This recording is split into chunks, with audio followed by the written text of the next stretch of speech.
everybody, welcome back to Movie Reviews. This episode I'm talking about Highlander from 1986. Russell McKay's 80s classic. Starring Christopher Lambert, Sean Connery, Clancy Brown. Highlander. Funny story, I'll tell you the funny story how I got to know about this film. Two reasons. First of all, back in the day, The Sun and News of the World were releasing DVDs on weekends, like Saturday and Sunday. You used to get free DVDs in newspapers. Shame you don't anymore, which is, I think, due cost. I think it was like, they stopped doing it now, which obviously government it's all this money and stuff, and obviously freebies are not acceptable in newspapers anymore, which is an absolute shame, because it was great actually. And one of these Saturdays, I think a couple of years ago, about 2006, 2007, if I'm correct or not, we got two films. One was Conan the Destroyer, which came on Saturday, and then on the Sunday we got Highlander. Now, obviously, on Saturday, Conan the Destroyer came in a double gatefold pouch. Obviously, you have the film inside, and obviously, it mentions on. Was it coming on tomorrow? You get your copy of Highlander, which come in a single separate pouch. But if you take it out, you can put it in there and keep it like a little collection, like they usually do, which was quite interesting. So I didn't find out about this film until I was searching around. I just found it in one of the DVD cabinets, I think, in the house, and thought it'd be interesting. I've already seen Conan the Destroyer anyway, but I've never seen this film. And the second reason why I got to know about this film is the Queen album, A Kind of Magic, which contains six songs from the movie itself. So I didn't really know about that. Well, knew about actually that the British rock band Queen did songs for this movie, and obviously it's quite interesting. So what do I think of Highlander? It's a good film, I do have to admit, because it was popular in Europe. It did very well in Europe at the time, but it didn't do well in the States due to marketing reasons. Because obviously with us, we had a very nice poster. We had an interesting poster indeed of Christopher Lambert being given the prize at the end. It's sort of at the end, like a nice little sketch photo. Also, I noticed there's a nice picture in Paris that they did like a 3D billboard type of Christopher Lambert, which was quite good. However, in America, obviously they did. I don't think it was Canon Films that actually did the marketing for it or released it there. All it had was a picture of Christopher Lambert's face in like a blank type face, if you know what I mean, just staying blank. In sort of like Serbia grain color effect on it. And it didn't sell the movie because the Americans didn't know what it was. They didn't know what this film was about. Because it confused them always, and the box office there didn't do well. But here in Europe, it did extremely well. So we've got Christopher Lambert, who is a French actor. He's a French actor, he is. For some people who don't know, he is French. And he started a few films actually before. He starred in Lou Besson's Subway in 1985, previously. And obviously, I think it was Russell McKay thought he actually did a good job and hired him on. And obviously, his English is okay, not bad. And obviously, he had to pull off a Scottish accent, which he does okay in this film. You know, he tries his best. And obviously, he pulls it off nicely. You know, he always has a good presence, Christopher Lambert, so that's good. And obviously, we've got Sean Connery. But previously, of course, people remember from Bond, who played James Bond from 1962 to 1967, and then came back in 1971, and then came back in 1983, which was, to be honest, Never Say Never Again. Although it's okay, it's not bad. It's an alright film. It's an unofficial Bond film. It hasn't got mostly traits in. You could see it just like a simple action film with Sean Connery in. That's how I see it. But so anyway, after this, Connery actually did a few more stuff as well. He started to get more recognition, more good stuff. Like I mentioned, like we named the Rose, The Untouchables, and obviously with Highlander as well. So obviously in the mid late 80s, he was starting to get more better, if you know what I mean. And obviously, this led to other ones like, like The Rock, and maybe the very forgettable, and the sort of like downtrend of, was it the Avengers? Yeah, it was the Avengers. It was, yeah. So obviously Connery plays like, was it like a Spanish, yeah, like some Spanish guy called Ramirez, who's was he? He's Egyptian. Well, he's Egyptian, but he's Scottish at the same time as well, but which is quite weird, funny. But and he is an immortal, and obviously he trains Christopher Lambert's character, who plays Conor McLeod, to become an immortal. And obviously, this film deals with immortality, loss of loved ones, and also traveling through time as well. Like, so we begin with Conor McLeod, who obviously is in present day, but back then he was like a Scottish Highlander who was actually sort of wounded in battle. He then, well, he doesn't really die in the movie, but obviously he lives with his wife, and obviously meets Ramirez, and obviously trains him, and obviously in the power of immortality, and in doing so,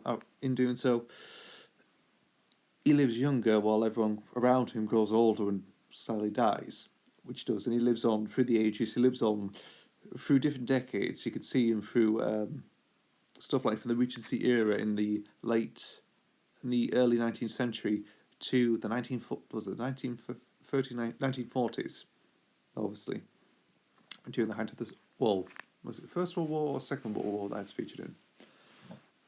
I'm not too sure. And obviously to the present day, which is 1985. And obviously he's been around for a long time, and obviously keeping low, managing to live a life, just carry on. And then we've got Clancy Brown. Obviously he's an immortal as well. He plays Kurgan, completely savage, crazy at some points, and quite good. Clancy Brown. For any kids out there, and for any people who grew up with cartoons, he's the voice of Mr. Krabs of SpongeBob SquarePants. God grief. I'm surprised he's still doing it to this very day. Oh, well, at least he has a good payload. He does. That's all right. And obviously he was in Starship Troopers as well in 1997, which was quite good. His performance is he's crazy. Like I say, he's crazy. He's he's a savage, a very psychopathic savage, and completely mad. Oh, but he's good. He's a good character in the movie. There's some good funny moments with him as well. Obviously has the love interest with Brenda indeed, and yeah. So Russell Mulcahy, famed director for directing 80s music videos at the time, stuff like for Duran Duran and other stuff as well, which is quite interesting. He is Australian, of course, which is interesting, And he went on to direct a few other films that are some are good, some are alright, forgettable, like The Shadow in 1994, Resident Evil Extinction in 2007. So anyway, Russell Mulcahy's direction was actually quite nice. It's got a bit of like bit intenseness to it, of course. Nice, perfect shots. Visually, some of the special effects are quite nice. You could see Christopher Lambert on the wire near to the end when the quickening comes. He's got the prize against the Kurgan, which is quite good. Now it's time for the soundtrack. Let's look at the music of this film. So obviously we have Michael Kamen, the late great Michael Kamen, like I mentioned maybe in a few other films. The score is fantastic. He has that nice sort of orchestral theme. Bit of Scotch as well, bit of bagpipes in there as well because of the Scotch feel, which helps. Very nicely done. Nice but perfect the action cues and the romantic cues, of course. However, the main selling point of this movie was the involvement of Queen. So obviously, like I mentioned before, Queen did 6 songs, very much for this film, and appeared on the Can of Magic. Though there was 8 in total. There's 8 Queen tracks in the film, very much. So first of all, we have the start, which is Prince of the Universe, written by Freddie Mercury, which is the 9th and last track on the album, which is pounding. It's fantastic. It's a perfect opener, actually. Straight after because you got the opening monologue with Sean Connery do the immortality, and obviously we're kicking to Prince of the Universe. We've also got One Year of Love, which is John Deacon's song, and it's quite nice actually. It's the romantic song, love song, very much. Yeah, it's got a bit of soulness to it, of course, and it has a saxophone solo in as well, which he recommended to put in, which is quite nice. We've got Game of the Prize, which is Kurgan's theme, which is written by Brian May, which Russell McKay actually didn't like at all. You know, because he said he doesn't like heavy metal at all. I do like the song very much, and obviously some of the Queen members, like Freddie and John, and didn't really like this song very much because it's got that sort of 80s excuse me, it's got that 80s hair metal type sound to it as well. You know, but it's also it's film alright. Don't Lose Your Head, written by Roger Taylor. Very pounding, a nice repetitive beats. You know, it's great, and it's nice bit a little bit of synth work in there as well, which towers along. Nice bit of energy to it. It also has a little bit of some background vocals by the legendary Joan Armatrading. My goodness, shame that she wasn't used that much. Then we've got Who Wants to Live Forever, absolutely famous by Brian May, which is the sad romantic theme, of course, that was used. Now, they used an orchestral version, I think, or an instrumental version in the film, actually, which was obviously with, was it Connor's love Heather died, slowly growing older, obviously seeing her progress through life, and obviously standing in her arms at the end, you know, of old age, which is quite sad, actually, but it is sad, but sort of, it all makes the film more better. we got Hammer to Fall, and now this appeared in their previous album in 1984, The Works. Obviously, it's written by Brian May. Thundering song, always good. It's always a concert favourite that they did. You know, they always played it then. Quite good. And obviously, if it's a scene when the Kurgan fights down a couple of people, and obviously his magic powers come around. He steals a car with an old lady in it. Which obviously, he drives completely crazy because he's absolutely nuts. And obviously, that plays on the radio, which is quite good. Then we got New York, New York. Now, this is a song that was never featured on the Queen albums at all. No compilations, no single releases at all. It just appeared in the film very much. I think it's basically Freddie Mercury's rendition of New York, New York, I think, like old-fashioned tale very much, which plays, obviously, when the Kurgan King's like Brendan takes up to the sort of, Silverstone, Billboard area, I think it was. And obviously, we finish off with Kind of Magic, a different kind of magic, not the pop version that everyone is going to love, a different version. So the original version before Freddie Mercury changed into a pop song.